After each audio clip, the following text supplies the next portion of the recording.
Hello beautiful souls, welcome back to my channel, welcome back to another video where we're going to talk about astrology. In this particular video we're going to talk about Saturn.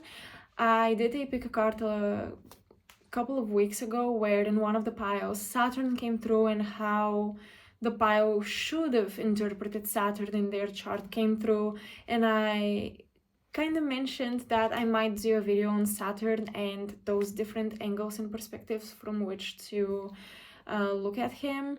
So this is what we're going to do today. I am going to offer here the nature of Saturn in traditional astrology, but I'm also going to offer my perspectives, and I want to put a disclaimer. I'm the kind of person who can see one symbol as multitude of things. So one symbol can mean many things, and I do this even when I read tarot cards, when I read a natal chart. Yes, I keep to the rules, but if my intuition is telling me that you should look at this from a different perspective, I do, and I provide the information accordingly to that. So that's something I wanted to mention, because today we're going to see the good side of Saturn and the evil side of Saturn, and you're going to pick and choose which one, how you want to interpret your chart, okay? Because with astrology, you can get just as creative as an intuitive as you can with tarot cards. You can have liberties with your interpretations of the chart as much as you want, because these symbolic figures that came from myth, and we associate them with mythological figures, they're so nuanced. There is not one way to look at them. Just like the benefic planets sometimes can make you indulgent in things that are unhealthy for you, but just because they're benefic and they make you feel good, you want to indulge in what makes you feel good. And the malefic planets can actually make you more disciplined. In the same way, benefic planets can give you good qualities, good nature, good heart, and malefic planets can take away from that. So there are always two sides, and sometimes more. We're not looking at a coin with two sides, we're looking at a whole, I don't know, multiply faced shape, form, like a diamond with many facets. So let's get into Saturn today. Now, I like to begin with the things I know about the planet itself, the astronomy behind the planet a little bit, but keep in mind I'm not an astronomer, so I may make some mistakes here. Now, what we know about Saturn is that in the past, when we didn't have telescopes yet, when we only thought that there were 7 planets, we didn't see them as planets necessarily, we saw them as stars. And the furthest visible planet was Saturn. We couldn't see the planets beyond Saturn pop up on the skyline like a star rising, right? We couldn't see that. We saw Saturn, and then we saw Jupiter, Mars, Venus, Mercury. Have we? I think we can also see Mercury as a star. But basically, the planets that were closer to Earth, because the outer planets, Uranus, Neptune, and Pluto, we couldn't see because they were not close enough to show up as stars on the sky, on the skyline. And so Saturn, in that way, represented a kind of a boundary. He represented a threshold, and also a limitation, a boundary, a wall that encircled the cosmos for us, and we couldn't see beyond that. And he also kind of represented the point from which onward we went blind for the truth of the cosmos. Now, I also want to mention another, that's my personal theory that I have. Humanity can only perceive, whether through technology or with the naked eye, humanity can only perceive what the collective consciousness is ready for. So I'm saying this because I believe that before we could perceive Uranus, Neptune, Pluto, we weren't influenced by them. I know that in astrology, there is this, people who believe in astrology, who can prove astrology to you by data that it is accurate, very accurate. They would tell you that astrology influences you whether you believe in it or not. We're all influenced by the stars. There are so many forces that we didn't know of that influenced us, right? Gravity, the way the earth and the stars spin around each other, like all of that, all of these forces, all of these physical laws that we didn't know of, they affected us. We were affected, but we didn't know what they were. But when it comes to the cosmos, so I agree that there are forces that we may not know of and they still affect us. But when it comes to the cosmos, I firmly believe that what is reflected on the sky and what we can witness within the sky is all that we can be affected by. That is just my personal belief. I don't have much to necessarily back it up with, except for just this feeling that when you become aware of something, you truly, truly feel it, and when you're not aware, sometimes it doesn't even bother you. I think that we have an interesting connection between our consciousness and the sky and what the sky shows us. I kind of like to think of the sky as a mirror. And yeah, so that's where this idea of mine comes from. But basically, the idea is that before we discovered the outer planets, I think Saturn was this boundary, this limitation. That was all that we could see. We were blind and also spiritually couldn't experience the outer planets, the influence of the outer planets. We weren't ready for those influences. And so Saturn in traditional astrology, I mean, any astrologer would tell you, shows you where you have limitations and tough lessons to learn. And Saturn is like this parental figure, the stern parent that wants to teach you the truths about reality. And sometimes those truths can be harsh and the lessons can be harsh and the lessons can be difficult. But if you learn those lessons, you will reap rewards. You will benefit. Saturn will like you. Saturn will give you the things that you've always wanted, because very often Saturn is a limitation in an area where we truly want to manifest things, where we truly want something to happen there. So for example, Saturn in the 10th house, you really want career, you really want to have a great reputation and you want to be known, etc. But you will most likely not accomplish this the easy way. You may be very famous, like you may be very known, you may have the best career or the best reputation out there, like you could be the greatest politician, for example, because the 10th house is also about image and reputation, not just career, and even more so about image and reputation anyway. But you can achieve all of those things, but it's gonna be through a lot of work. And sometimes wherever we have Saturn, people may not necessarily notice that we have limitations in that area, except if they're not really close to us. They might think actually that we have achieved a lot in that area. So the 10th house, career, the second house, money, but again, that is if you listen to the lessons and learn the lessons and you achieve things from Saturn.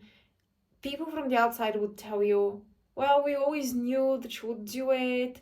You worked so hard for this. We always knew that it was going to be successful. Or they might even think that you were lucky and it just happened for you and not even see that you worked hard. My point is, Saturn can sometimes remain hidden from other people. It can remain hidden how much we can struggle and wrestle with Saturn in the chart. But yeah, Saturn brings great manifestations if you learn those lessons. Now, why is that? Why does Saturn rewards you if you learn his lessons? Now, Saturn is deeply connected to the earth element and materializing things. Saturn is the principle of materialization, things becoming physical, physicalized, materialized, dense, etc. Saturn also in astrology and alchemy corresponds to lead, and lead is the heaviest, or I guess one of the heaviest metals, but that's what it's known for. And also it's extremely poisonous, etc. But lead is, very, very heavy. So Saturn is also very, very heavy. And Saturn is actually a huge planet.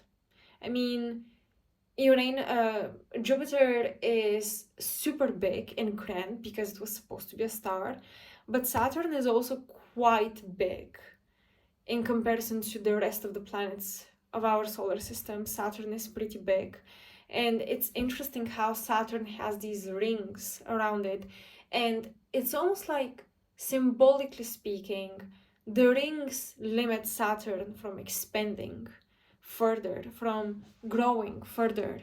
The rings are a form of a protection, but also a limitation. So Saturn, in a way, contains things. It gives shape to things by containing them, restricting them a little bit, putting pressure on them.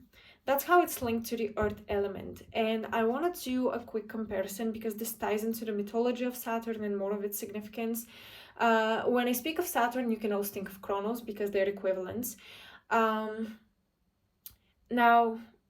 Saturn, being a symbol for the earth element and the materializing principle, is a little different than Taurus, which is the fixed earth sign. Whenever I speak of Taurus, I've always said that Taurus is the earthiest that it can get in astrology. There's no earthier placement than Taurus because it's fixed and it's an earth sign. So it's interesting how Taurus, being the fixed earth, that the earth does not move, is ruled by Venus and not Saturn. And it's actually Capricorn, a cardinal sign that it's supposed to initiate things, is ruled by Saturn. We're going to come back here. So Taurus is ruled by Venus. Venus, or Aphrodite, Venus has this older, primordial, if you will, aspect to her. Not the Venus or the Aphrodite of the earth, not the Venus that deals with physical desires and things like that, but a higher Venus, a higher celestial primordial Venus, that is Venus Urania, because Venus was born from the foam of the ocean, and the foam of the ocean was formed by the genitals of Uranus, because Saturn, or Kronos, when he overthrew his father, he cut off his genitals and they fell into the ocean, and that's how life began, things like that. That is the Greek or Roman myth, and they are so. Now another mention here, in mythology you would notice a lot of parallels between different cultures. Every culture would have a solar deity, a lunar deity, a hero, a love goddess, etc., and they'll be so similar. But Roman and Greek mythology are almost and basically the same because they literally populated one another. I mean, the people merged. They were the Romans conquered the Greeks, etc. So you will have, when I say equivalence, Greek and Roman mythology are true equivalents. Other mythologies, so for example, we have Freya, that is again a goddess of war and love, and she's very similar to Sekhmet, another goddess from Egyptian mythology, a goddess of love and war. But Venus is a goddess of love, but she's not a goddess of war. So I just want to put that out there. When I mention astrology with their Greek and Roman equivalents, it's the same thing. There is practically no difference, at least that I have found in all of my research in mythology. But other mythologies, they might be similar, there might be parallels, but they're not always exactly the same. So, Venus, or Aphrodite, was born from the foam of the genitals of Uranus that Cronus, Saturn, overthrew. And Cronus or Saturn is part of this karmic familial destiny almost, because he has to overthrow his father to escape Tartarus, or where he was imprisoned along with his siblings, etc. He had to escape basically the womb of the mother, so he had to overthrow Uranus. And then Cronus himself was afraid that his children would overthrow him, so he ate them, he swallowed them, except Zeus, of course, who overthrew him, in fact. But this positions Saturn as a very earthy deity or planet in astrology, because in myth, Saturn removes the procreative principle from Uranus, and that births Venus. Venus, who then rules Taurus. Venus, who is the goddess of love, and love leads to procreation. So it's very interesting how Saturn tried to get rid of the procreative principle of Uranus, because Uranus was oppressive, excuse me. He rejected the procreative principle from his father. He rejected his parent. He rejected his origin, if you will. And then he procreated, but wanted to undo it. He wanted to eat his own children because he was afraid that he would be overthrown too. And in that way, he rejected his own ability to procreate. So this creative principle. And then we have Jupiter overthrowing Saturn, Kronos. And Jupiter in astrology is this expanding principle, because Zeus, or Jupiter, slept with whoever and wherever he wished. So there was a lot of procreation going on with Jupiter. So it's so interesting how in both times that Saturn tried to stop creation, stop the cycles of creation, he failed. In fact, he created creative principles in trying to block them. Venus was born because of Uranus's genitals, and then Zeus was Zeus because Saturn again failed. I think that he had a prophecy that his children would overthrow him or something like that. And so this positions Saturn as this archetype being, principle that refuses change. He refuses to create the next generation, and he refuses the past generation as well. He kind of refuses that there is a higher power than him, and he refuses that there will be a higher power after him. So that's why, again, Saturn is this limitation. Saturn is earthy, not in the way Taurus is, because Taurus is ruled by Venus. Taurus is Mother Earth, the earth that births life, that creates life, while Saturn and Capricorn end life. They end creation. That's why Capricorn is the third, it might be a cardinal sign, but it's the third earth sign. Now, cardinal signs are known to start cycles, right? However, Capricorn and Saturn, they do not begin a cycle in the physical plane. They close that cycle, and they are a cardinal sign because the 10th house in astrology is very often looked as the door. It's looked at as the door outside of the material plane. It's like the door out. The 4th house is the door in. You were birthed, you were born, and then you have the door out, which is the 10th house, the door outside of physical reality. And followed after Capricorn, we have Aquarius, a very mental, cerebral sign. Then we have Pisces, a very spiritual sign out there. So Saturn and Capricorn, they are the ending of physical existence. But there is also this a rejection or a refusal to end, okay? Because we see Saturn, he refuses to stay in the womb, right? In the womb, in Tartarus, the womb of his mother. He also refuses to free the next generation and kind of like, you know, die or lose his power. He's refusing change. He's refusing transformation. He's refusing endings and beginnings, okay? So Saturn in astrology likes to keep things traditional. Wherever you have Saturn, you would see tradition was very important. Wherever you have Saturn, or people with Saturn placement, Saturn in general in society rules over institutions, traditions, ideas that have withstood the test of time and that have proved themselves to work. And so Saturn does not desire for anything new to be born, okay? Saturn relies on what it knows, what it's always been, who it's always been. So that's why Saturn is very earthy, materializing principle, but it's not a creative principle, okay?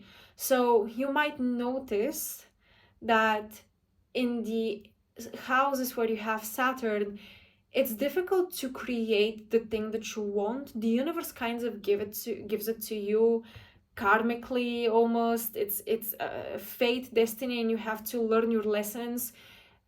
You have to dodge the bullets shot at you. You have to overcome the obstacles thrown your way to get to the other side. That is what Saturn does. Saturn is a very karmic point in the chart. So the reasons why you're struggling with the house where Saturn resides in your chart, it has nothing to do with what you've done in this lifetime. It has everything to do with what you've done in multiple lifetimes. But it has everything to do with where you resist to change, where you have resisted to change in many, many lifetimes. So unlike Chiron, where you have been wounded, Saturn is your own resistance manifested. So let's say you have Saturn in the 7th house. In many lifetimes, you have resisted commitment and relationships, committing to other people, being involved with other people. So Saturn will make you wait for a long time for the one, or Saturn will send you a lot of immature people that you're like, I don't want to commit to you, and I don't want to commit to you. And it will take a lot of time, and it will take you learning some lessons before you will send someone who you can learn your Saturn lesson with. That is if you have it in the 7th house. In other houses, it will be different lessons. But wherever you have Saturn, you're resisting to change in that area of life. And you may desire to change, and you may wish that it was easier, and you may think, if I had it easier here in this area of life, I would have been so much happier. It would have been so much better. I'm simply suffering because the world makes it difficult for me. But again, Saturn is about processing internal things. When it comes to that resistance, what are you resisting? Once you process those things, the universe will start sending you better options, better opportunities, better opportunities to learn the lesson. But so based on mythology and based on astronomically what Saturn is and where he is, he's a limitation, he is a boundary. He was often depicted in the past with a scythe for reaping because he represented death and time and the end of time, right? Times like endings and beginnings of cycles, but especially the ending of cycles. So he is heavy, he's a boundary, he's a limitation. He brings heaviness, he brings resistance, he symbolizes endings more so than beginnings, or endings of material things and beginnings of spiritual things. That's very important. When you learn the lessons of Saturn, you're starting a spiritual journey in that area, not a material one. So if you have Saturn in the 10th house, I'm not saying that you have to be a spiritual guru for a career, but whatever it is that you do, it will have a high spiritual purpose. So for example, I think Michael Jackson has Saturn in Sagittarius in his 10th house conjuncting his midheaven. I'm gonna do an analysis of a couple of people from our history and culture and their natal charts, and how and why these natal charts manifested this way. But he had Saturn there, and he was this musician, you know, with great reputation, obviously rich. He became rich eventually, etc. But there was, it's almost like his music and his reputation slowly became this spiritual humanitarian mission. It's also in Sagittarius, so that makes sense. But my point is, Saturn ends physical cycles, and if you learn the lessons, you will begin spiritual cycles in that area of life. So what else? So that is the perspective from the astronomical and astrological point. And from a traditional astrological point of view, when you look at Saturn, you're thinking, okay, I have this lesson to learn here, and if I master it, my physical reality will become so much better, because Saturn governs, again, physicality and density, right? So if you learn those lessons, your physical reality becomes also so much better. But I want to get into the other side of Saturn, which is more so based on the conspiracy theories around Saturn, and how you can either look at him as this key to free yourself from limitations by following the instructions, or you can look at Saturn as something that you need to completely kind of jump over and completely rewire. So Saturn can be a guidebook for you. Here are the rules, and if you play by the rules, you're gonna get rewards in the game of life. That's one version of Saturn. That is the astrological Saturnian version. The other version is based on conspiracy theories that I'm gonna get into now, how Saturn may be keeping you stuck in the material plane, not because it's a lesson, but because it's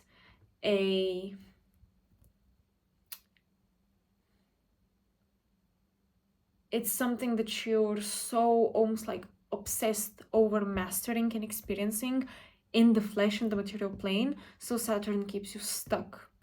So those are the two things. You can look at Saturn as this gate outside of the material game, outside of the material plane, and like the exit house, right, to start a spiritual cycle, to cross that boundary of materiality and material lessons. Or you can look at him as something that you don't want to listen to and you don't want to learn, because engaging with this energy keeps you stuck. I'm going to get into it now.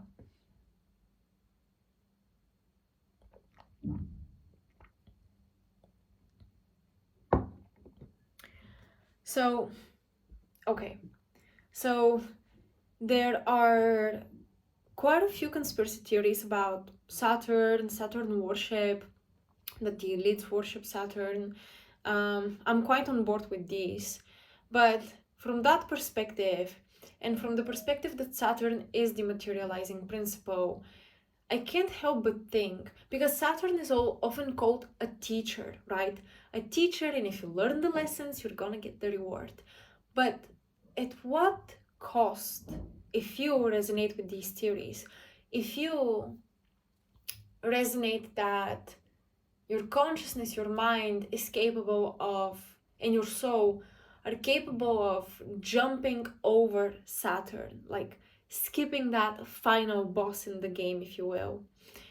I'm saying at what cost, because remember how I told you Saturn is the last one that we could see with the naked eye, and we were blind to the rest of the sky, of the cosmos, of our planetary system?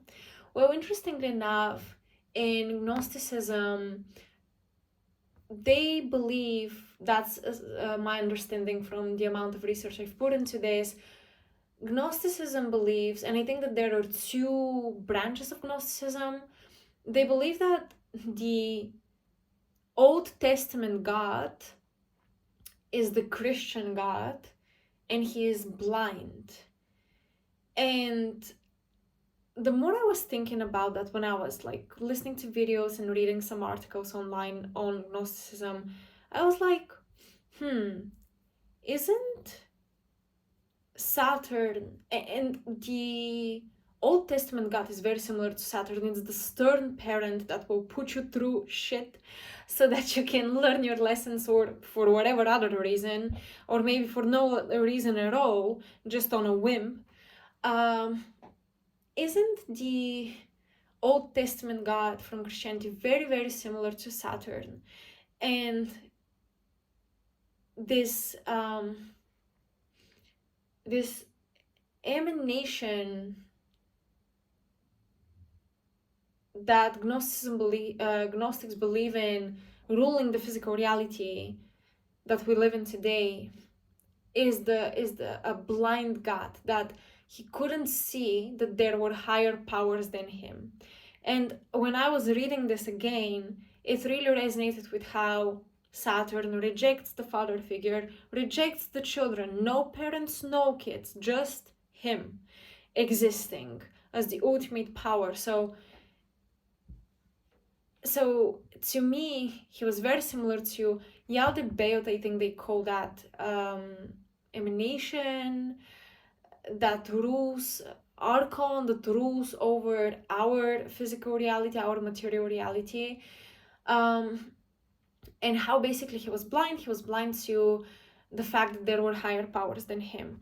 This feels very Saturnian, and it also is reflected in how we thought Saturn was the final barrier, but obviously he isn't. Obviously there are other planets beyond, and the number 7 is a very sacred number. We have so many sevens. We have the 7 planets in astrology, considering the sun and the moon, and yes, I know that they're not planets, but in astrology, just to summarize, that's what we call them. Let's say the 7 celestial spheres in astrology. We have the 7 chakras.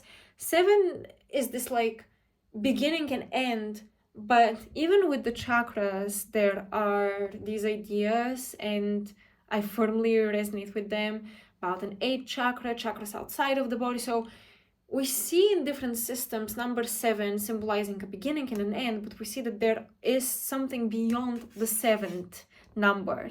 We see that there is something beyond that barrier. And I think with Saturn and astrology, sometimes you can be learning his lessons and reaping the rewards if you want. And as an astrologer, I will always give you the tools and tell you these are the lessons you have with Saturn. If you want to, you can learn them. But that's something I also recently kind of realized. So this thing that I will now mention, and I'm now speaking about the second perspective on Saturn, maybe I haven't put it in my readings, or maybe I have if intuitively it came through, but I wasn't consciously like, this is how you go beyond Saturn and see what's behind Saturn. So that's why I think it's very important to distinguish that Saturn is where you refuse to change, where there is a lot of inertia, where you refuse to move and to transform. And once you acknowledge that, and once you realize that this is just a place, an area in life where you've been stubborn for many, many lifetimes, and maybe it was that stubbornness that got you to reincarnate again and again and again. Saturn is almost like this anchor, this lead that weighs you down back into the material realm, because it's like, well, you don't want to let this go. You're very stubborn here. You don't want to let this go. So the second way to look at Saturn, if you look at him as this evil being that governs the material plane, you will look at him in astrology as something that you want to overcome, not necessarily learn from. Not necessarily put Saturn on a pedestal as a teacher, but rather as something that is blind to itself. Where you have Saturn in your chart, you can have a blind spot. You're blind to the power beyond the stubbornness. Okay? So, again, you can listen to Saturn, or you can overcome him. He can be your teacher, or he can be an adversary that you want to completely get rid of and not listen to at all. And so, if we look at Saturn from this conspiracy angle, and I'm still figuring this out, but I really want to share it. Someone here may resonate. If you look at him from this conspiracy angle, you might notice that fixing this or being obsessed with this placement in your chart or working heavily on it, etc., being stubborn in getting what you want in that particular area of the chart can keep you stuck, can keep you even more stuck, and will keep you here in this plane. So I'm going to go over Saturn in the different houses from the traditional astrological perspective, and I'm going to add nuances that I intuitively feel for this more like conspiracy perspective, where what if Saturn holds us back from ascension? What if learning the lessons of Saturn holds us back from ascension? I'm going to take a quick pause and I'm going to be back in a second. Another thing before we get into the houses, I was just now thinking, because I was resting my throat a little bit and I was drinking some water. Saturn spends time in the womb of his mother. Then his children spend time in his womb or belly. So he became his parent, he became his father, he forced his children in the womb, but in his own. And that was very interesting. He became the thing that he hated and rebelled against. He became the parent that hurt him. So I definitely think with Saturn in the chart, you can see, again, karma. It's like, you've done this, so this is what you're becoming, or this was done to you, and now you're doing this to others. You can definitely find parental wounds with Saturn. You can, in your chart, this will definitely be a place where you bow to no authorities. You are the ultimate authority. But I often say Saturn is depicted as a man. Kronos, right? He was a male being, Titan. He had a wife, etc. But Capricorn is an earth sign, and it's a feminine sign. And I often look at Capricorn as the dark mother or the patriarchal mother, the mother that punishes down the instincts of her children, the display of those instincts. A patriarchal mother, but I say the dark mother because it's so interesting how Kronos was devoured by the womb of his mom, then he devours his kids. There is a link here to the mother or the dark mother that devours her children. That is an archetype, and maybe you can look it up, Google it. I'm sure information will come up. But it's interesting how, although in Greek and Roman mythology he's a man, he's a guy, he's linked to Capricorn and to this dark mother archetype. And no, Capricorns are not evil just because they're ruled by Saturn. I just want to say that. These are just, you gotta think very loosely when you think of these archetypes, because otherwise you're gonna demonize everything and look at your chart and look at people's charts and jump into conclusions. You gotta think loosely, fluidly, and kind of allow things to connect, make sense or not, and just figure things out. But please don't go into these extreme black and white ways of perceiving the world, because it never It's never a good thing to do. So you can look into the dark matter archetype, and maybe if you have strong Saturn placements, and especially as a woman, if you have strong Saturn placements, how do you resonate with this archetype? Where does this manifest in you, around you, people around you? How was this done to you? How are you doing it to others?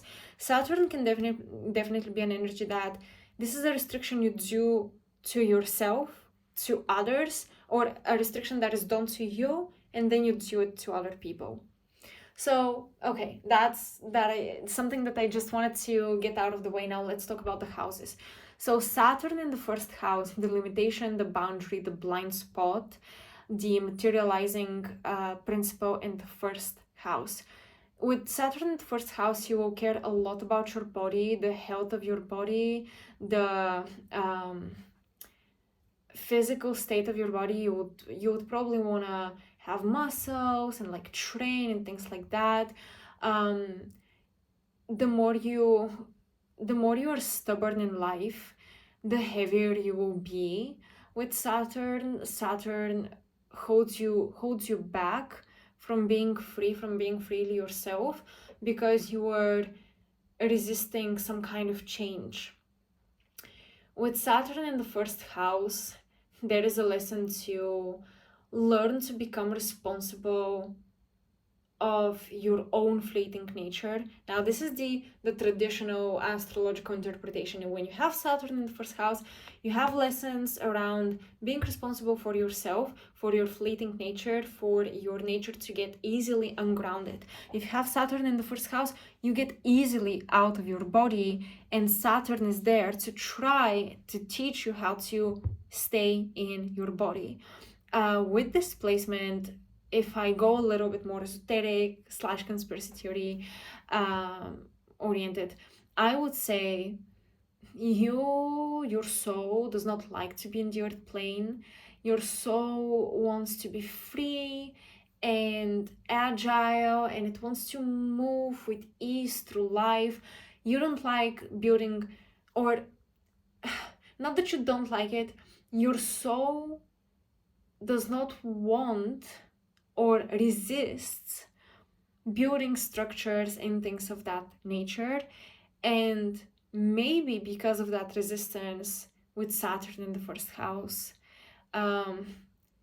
you can grow very... These are the extremes, of course. You see, one placement in one house can represent dual things, two extremes. So you have Saturn because you have a fleeting nature. You have Saturn there to anchor you and hold you down, and ground you. Or you feel like you're too grounded, too rigid. That is the conspiracy esoteric portion here.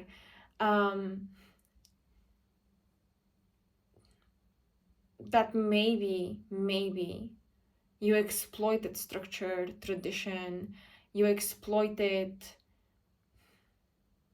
the material plane, the materializing principle, and with Saturn in the first, your soul is telling you, you gotta learn how to be free. So one lesson from the traditional perspective is you gotta learn how to be responsible for yourself, build a structure through which to express yourself, manage yourself, etc. Become your own parent. Essentially, Saturn in the first house is about becoming your own parent. But from an esoteric perspective, you have to learn to let yourself go. Because if you become your own parent and you manage yourself too closely, you will feel very, very restricted, very, very limited very quickly. And there will be this tension between, I want to be free, but if I let myself loose, I'm gonna ruin all this growth or all this progress, all the things that I've been building for so long. So with Saturn, you have a tough lesson around deciding who you are and how to be who you are without losing yourself in any rule, regulation, and restriction. For you, rules, regulations, and restrictions can be so intrinsic to your nature, or they can be extremes that you needed because you were in the opposite extreme of not following rules and regulations. So that's that. With Saturn in the first, you are becoming your own authority as well. This is interesting because here is where the conspiracy theory and the astrology blends a little bit, because you're thinking Saturn limits you, it wants you to be a responsible human being, it wants you to parent yourself, become your own authority. But when you become your own authority, how can you have other authorities over you? You start to defy them. So Saturn in the first house, I think, contrary to what one may assume at the first glance, can be very rebellious. They can be very rebellious because they have become so actualized within themselves. They can rely on themselves so much that other authorities and systems that are put in place, they don't need them. They don't want them. They can manage themselves better than any other system, any other parental authoritative figure. So this is like a brief look at Saturn in the first house. Saturn in the second house, this has everything to do with values, money. Again, your physical body, I would say, but more so money, value, how you value yourself, how you, how the price tag on your worth that you put, the price tag that you put on your worth. With Saturn here, you can have a very difficult time believing that you're worth something more, believing that you're talented, believing that you're beautiful, believing that you're skilled, worth the payment, etc. Now, from past lives, this could be the stubbornness around wanting to be humble so badly, or wanting to be accepted so badly by others, wanting to have deep relationships with other people that so badly that you had a very hard time valuing yourself. You allowed other people to cross your boundaries. You allowed yourself to end up in situations where other people would take care of you, pay for you. You were too reliant on others, especially materially, physically, and when it came to your self-worth. With the first house is more so about self-expression, but with the second house is more so about self-worth. So in the second house with Saturn here, you have to learn again how to take care of yourself, how to be able to manage your resources, how to earn your own money, how to be independent financially. That's going to be very important.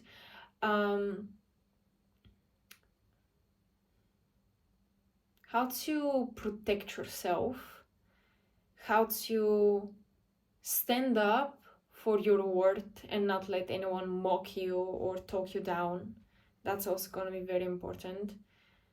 But what keeps you here on this material plane could be that in many lifetimes you did not materialize wealth, and so your soul keeps incarnating because of this intense desire to materialize money and riches. And that's why you have Saturn there, because it's almost like this is a blind spot. You shouldn't care so much about money and riches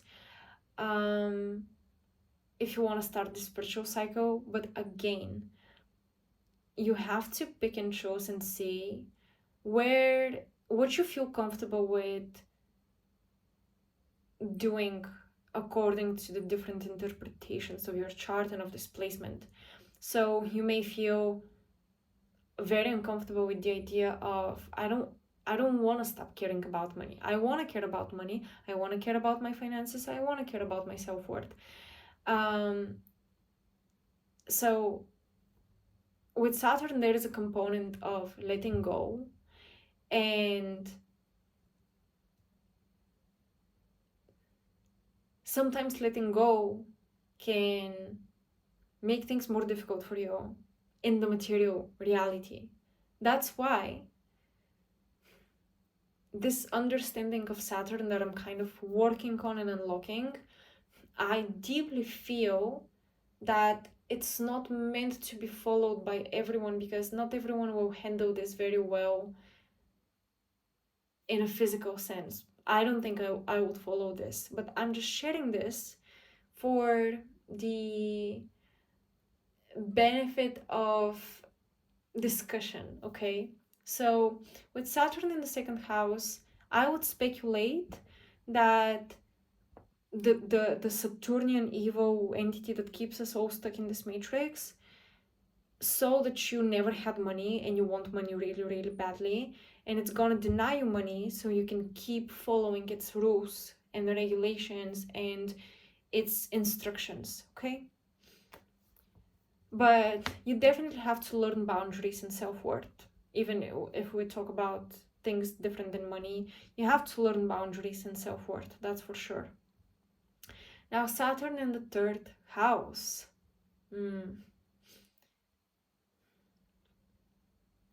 You either have to learn to keep your mouth shut, or you have to learn how to speak. Again, these like dualities, all right? And usually it will depend on other things in the chart. But with Saturn in the third house, you may find it hard to express yourself. But you may also find it hard sometimes to keep quiet about certain things that someone shared with you with Saturn in the third house. Yeah, you might just overshare and then regret it. That is the duality. You can be either like very quiet, very isolated in your communication, or struggle with oversharing, and you may feel like, I want to restrict myself in this area, but it's so difficult not to do this, because Saturn is a restriction, but it's a restriction that we don't like. So you either don't like that you have a hard time communicating, or you don't like that you have a hard time keeping your mouth zipped. So in the fourth house, it's gonna deal with parents, home, heritage, ancestors. You're either gonna love where you come from, or you're gonna hate it. And with Saturn here, hold on, that is way too broad. What I just said is way too broad. I'm correcting myself. With Saturn in the fourth house, you're either going to feel restricted because of where you come from does not match who you are, or because where you go doesn't, the people there, the new cultures do not accept yours. Saturn in the fourth house. And Saturn in the fourth house, if you want to get out of the matrix, stop identifying so much with your people, with your tribe, with your blood, with your family. You have nothing to do. I mean, your soul is something completely different. Now, fifth house. I'm moving kind of quicker through the houses. If you want more in depth on this, I'm planning to kind of open a service for astrology readings that are shorter and of course cheaper. But it's like focusing on one placement. You pick a planet that you really want to know about, and I look exclusively at that planet. And yes, everything is connected, so you're not gonna get the full depth of it, but you're gonna get the interpretations that you struggle with, or that particular placement is something you want and need. All right, so Saturn in the fifth house. Hold on, let me check my battery. So Saturn in the fifth house. Here you can have restrictions around children, self-expression, entertainment, and having fun and procreation. Having fun in general, or even like flirting with people, that may be restricted. You may have a hard time dating someone quickly and then splitting with them. You may have a hard time getting to know people and just dating around, but nothing too serious, nothing too committed. That can be difficult for you. You can be restricted in the fifth with Saturn in the fifth house in two ways.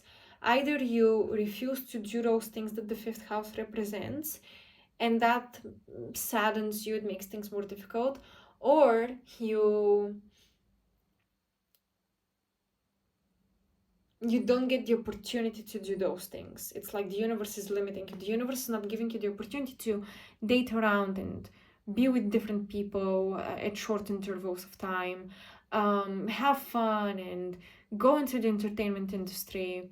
But if you master the lessons of Saturn here, you can become very, very creative, very famous, um, and potentially you can become a very responsible parent if you have Saturn here, but it's not going to be easy.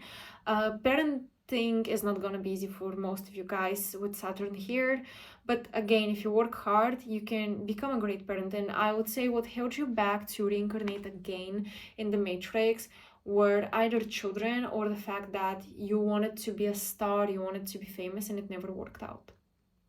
Now, Saturn in the 6th has to do with routine and health. So what brought you back into the Matrix is that you felt like you could have optimized this better. You could have been so much more productive. You didn't do enough in your past life. The limitation would likely be concerning your health or something that impacts your daily routine, like things that you mean to do on a daily basis are somehow slowed down, somehow impacted, somehow limited, okay? Either because of health or because of other factors like relationships, money. The 6th house can be very much all-encompassing because it's ruling your everyday life, and co-workers are involved in your everyday life, your job, your to cook so that you can eat, like everything is involved in your everyday life. So the 6th house is very, very all-encompassing. You would notice just a general struggle with routine and with like doing what is necessary for you to live a regular, normal, and I would even say healthy, productive life. This is where you would find restrictions. With Saturn here, it can either be because you're too lazy and you don't feel like doing the routines, or there's an external factor that does not allow you to do those routines. In the 7th house, same thing. It's either you don't want to get married, you don't want to be committed, etc., etc., or you just keep meeting people that don't meet your standards, your criteria, and you could never be with them. What kept you in the Matrix could be a literal karmic contract with a potential partner that you may even marry. With Saturn in the 7th house, it's very likely that you would marry someone who would be like a parent or authority to you, and for some of you that's exactly what you need, even if you're too stubborn to admit it. And for others of you, this can be very limiting, very depressing, and you would have to get out of this oppressive relationship. Again, duality, okay? These planets can manifest in dual ways. But the common thing is that there is a limitation, an oppressive factor here. And yeah, what kept you stuck in the Matrix was some kind of love that you couldn't let go of. Even someone that you maybe in a past life harmed you in some kind of way, and now you want them to pay back the debt, or vice versa, you hurt them and you want to pay back the debt. Again, this will be cleared through other placements and aspects. In the 8th house, the 8th house is a very taboo house of its own, and having Saturn here is definitely not easy. The 8th house deals with intimacy, intimate relationships, the insides of a relationship. It deals with other people's money and resources and assets, with inheritances. It deals with deep transformation, psychological catharsis, and things of that nature. So with Saturn here, it may be difficult for you to change. It may be difficult for you to open up to people. You may feel like you don't have deep connections with others. And it may be difficult, like there might be restrictions because of sharing money with someone else, in particular a partner. Saturn in the 8th house, I'm not sure what else I can say on this, on the top of my head, so I'm just gonna move on. But hold on, what keeps you stuck in the Matrix is most likely some kind of trauma, some kind of deep, deep trauma, something very dark that happened to you, kept you stuck in the Matrix. You had to you couldn't move on from it, not yet. With Saturn in the ninth house, it's your philosophy and your beliefs and maybe religion, or something like a cult, or a society or group that again believed rigidly in something that kept you stuck in the matrix, or this idea that you didn't teach everything that you could have taught, that also kept you stuck in the matrix. But where you will find limitations could be in learning, higher education, wrapping your mind around abstract ideas like philosophy and any science that goes abstract at some point, because many sciences do go very abstract at some point. You may struggle with philosophizing about life in general. You may think more logically, and you may prefer statistics and numbers and hardcore proof instead of kind of intuitively coming from a place of wisdom. That can be difficult for you. And with Saturn in the ninth house, of course, traveling can be restricted, or even if you do travel, it's almost like it's not fun. It's almost like you have to do it for work, you have to do it because of other responsibilities that you have. In the 10th house, I already spoke on the 10th house, but let's mention it again. What can keep you stuck in the matrix is that you wanted to achieve something really, really badly that you didn't, in terms of career, reputation, recognition. You had a higher purpose in a past life that you couldn't reach, and now you're here to reach it, and you're gonna get very serious about it. But with Saturn in the 10th house, there will be, you have to work really hard for that. Even if it looks like quick success from the outside, you will have to work hard for that. Only you know how hard you worked for your success with Saturn in the 10th house. It can be slow and steady progress. The limitations here are specifically with time. You're trying to outrun yourself, you're trying to outrun time. The limitations here can also be with certain authorities. With Saturn in the 10th house, it's best to be your own boss. Limitations can come from your bosses, your authoritative figures. They can even come from the public. Sometimes you may feel like you have failed an audience or people that pay attention to you with Saturn in the 10th house. Saturn in the 11th house would keep you stuck in the matrix. Now this is where it's getting interesting, because the 11th and the 12th house are a lot more spiritual. With Saturn here, I would say you came up because of a collective. There was a collective that you wanted to come up with, come down with, and work on a great purpose together. You may feel restricted from like finding your tribe, finding friends, or you may have a lot of friends but you don't resonate with them. You may also feel like a lot of your friends are at a long distance, or a lot of your friends and the communities that you end up in end up as these people and situations that teach you tough lessons, and you're like, I wanted friendship, I didn't want a teacher, but thank you for the lesson. That kind of deal can happen with Saturn in the 11th house. Saturn in the 12th house,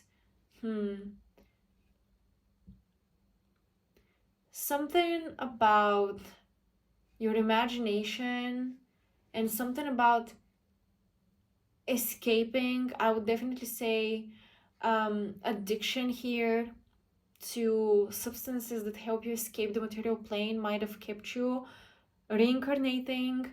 The struggles that you would feel, maybe you would feel like you have no connection to your imagination, to spirituality. You are either so serious about these things that you cannot tap into this inner child full of creativity and you cannot really connect with spirit, or you may feel like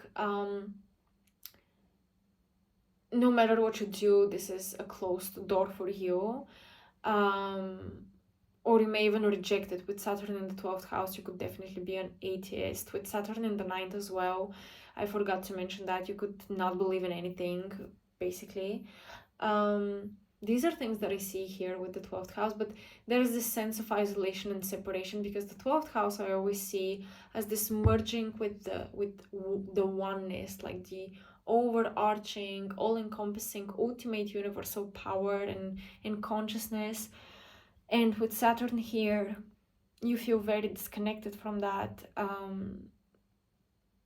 And yeah, with Saturn in the 12th house also, there can be issues, struggles with insomnia.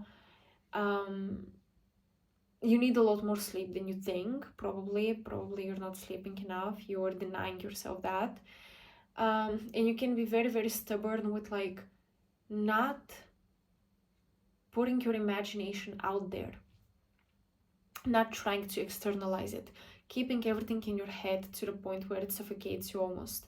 It doesn't feel joyful anymore, it suffocates you. For you, it's very good to do art therapy if you have Saturn in the 12th house. You have so much creativity that you just restrict, you reject it, you restrict it because you want it to be perfect. So yeah, and that's all I have on Saturn and Saturn through the houses. Of course, again, these are very on top of my head thoughts. I don't really sit down to prepare notes about these. I just say what's on my mind.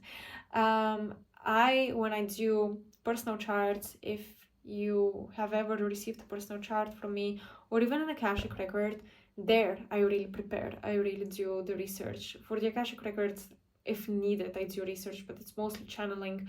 But for natal charts, I do a lot of research. I write a lot of notes.